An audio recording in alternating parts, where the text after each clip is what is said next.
Kalau kita lihat hidupnya Yusuf itu,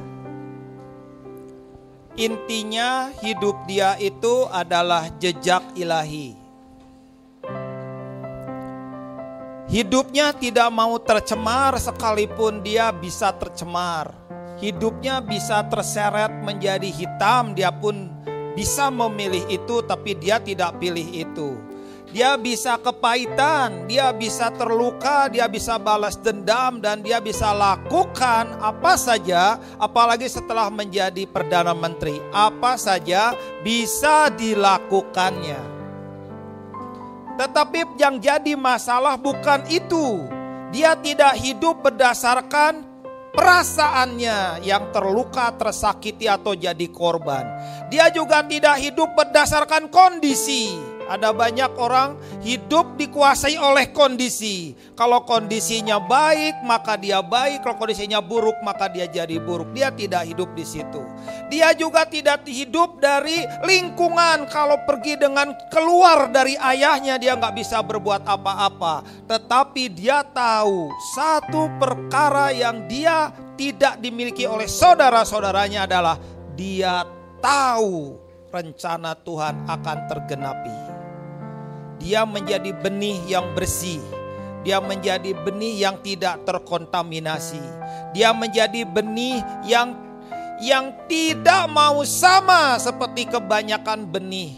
Tapi dia ingin menjadi benih di mana jejak ilahi selalu keluar dari hidupnya. Orang-orang yang memanggul peti matinya Yusuf adalah orang yang menyimpan rencana Tuhan dalam hatinya. Dia tidak ketemu dengan Tuhan langsung. Mereka juga nggak ketemu Tuhan berkata, "Hei kamu tugasnya panggul peti matinya Yusuf ya?" Enggak juga. Tetapi setiap kali dia lihat peti mati Yusuf, dia harus lihat rencana Tuhan juga dia punya. Dia harus memegang peti mati itu. Dia harus mempertahankan peti mati itu. Bahkan ketika peti mati itu diam, dia pun harus diam dan dekat dengan peti mati ini. Dia tidak menyembah peti mati itu, tidak sama sekali. Tapi dia tahu apa yang di dalamnya adalah rencana Tuhan. Makanya ketika Yusuf itu mau mati, dia minta keturunannya bersumpah supaya tulang-tulangnya dikuburkan di sana. Jadi kita lihat 5 poin penting ini, dia tidak mau rusak hatinya. Sekalipun situasinya mampu merusak hatinya, dia memilih tidak mau rusak hatinya.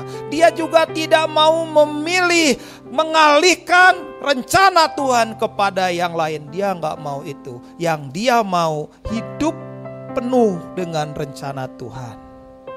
Nggak banyak orang seperti itu. Apalagi engkau yang masih muda, nggak banyak. Kalau Tuhan mengatakan sesuatu dalam hatimu, itu benih, itu poin yang penting. Kau harus simpan. Dan ketika benih itu tumbuh, hiduplah seperti orang yang namanya Yusuf. Setiap kali orang lihat peti matinya, kita nggak pernah lihat tulang-tulangnya. Yang kita lihat hidupnya yang hidup dalam rencana Tuhan. Cara Tuhan memasukkan Yusuf ke Mesir itu lewat lubang sumur. Keluar, diangkat, diikat menjadi seorang budak dan ditaruh di pasar budak. Tapi apa yang jadi orang yang namanya Yusuf? Di pasar budak dia sembahyang. Dia berkata, "Maumu apa? Jadilah. Maumu apa Tuhan? Jadilah.